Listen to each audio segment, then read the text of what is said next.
Hello hello नमस्कार नमस्कार सबैलाई नमस्कार शुभ बिहानी। अनि म एउटा कुरा भनौँ के भनेर आएको, तपाईँलाई के लाग्छ यो चेन्जीहरूको लिडर सुदन गुरुङ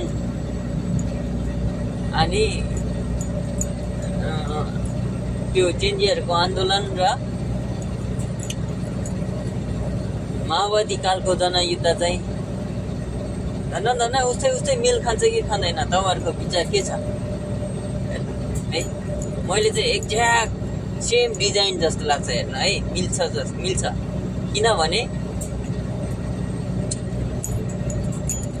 माओवादीको उद्गम स्थल भनेर चिनिने रोल्पा होइन, अनि अहिले चेन्जीको लिडर भनिने सुदन गुरुङ, त्यो दुईटामा केही समानता छ हेर्नुहोस्।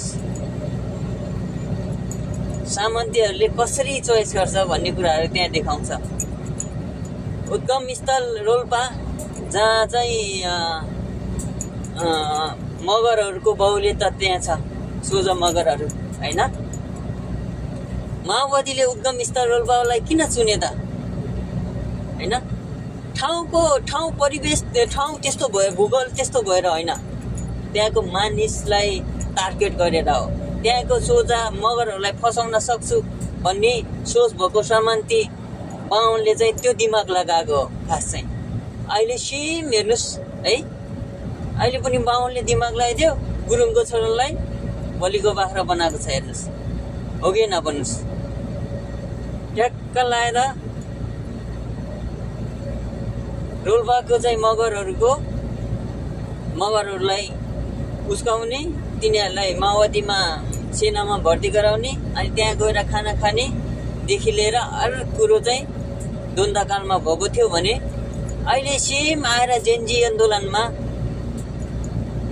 जति पनि मङ्गोलियनहरू छन्, राई मगर तामाङ होइन, गुरुङ शेर्पा जति पनि, तिनीहरूलाई चाहिँ के देखाइदियो भने ओहो हाम्रो लिडर त गुरुङ रहेछ, मङ्गोलियनको छोरो रहेछ भन्ने देखायो होइन। फ्याट्र लाएर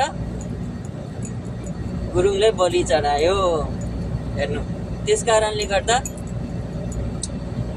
जनयुद्धकालको उद्गम स्थल रोल्पा अनि अहिलेको चेन्जी आन्दोलनको लिडर नेतृत्व गर्ने सुदन गुरुङ एउटै हो।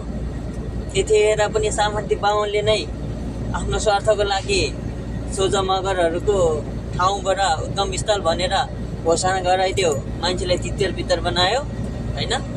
अहिले पनि फेरि सबै मङ्गोलियनहरू चाहिँ ओहो हाम्रो गुरुङले पो नेतृत्व गरिरहेछ, हाम्रै दाजुभाइ पो रहेछ भनेर त्यतै पछि लायो। लास्टमा स्वाट र सत्ता कसको हातमा भन्दाखेरि छेत्री बाहुनको हातमा है। कस्तो युज गर्छ त नि, कसरी युज गर्छ देख्नुभयो सामन्ती छेत्री बाहुनको दिमाग होइन। यही हो खास यथार्थ हकिकत होइन, सब यही हो।